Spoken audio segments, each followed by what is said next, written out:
Дагы бир суроо. Дагы эске. Адахан Мадумаров жөнүндө оюңуз. Адахан Марватовдун тили өтө күчтүү. Буудай кууруйт, колунан бок келбейт. Богунан бок келбейт. Бул иштеп да көргөн. Муну мен иштеште көргөнбүз, бирге суранып да көргөнбүз биз. Мен инвесторду алып келип көргөм Адаханга. Жок десе ушуну уксат чыксын, кайсын алып келдиңер деп. Мен Индиядан эң чоң бир компанияныкын алып келип туруп, ошондо спикер эле.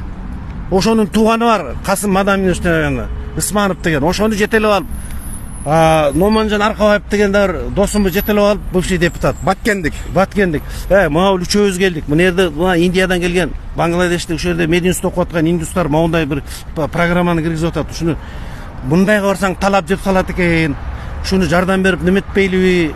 Эки проектini коюп атат десем, чийт түкүрүп мынантип текеберленип жолотпой койгон бизди. Ал колунан бок келбейт, жөн эле сүйлөй берет болуп. Значит, текебер деген чынында эле текеберчилик бар экен да Адахан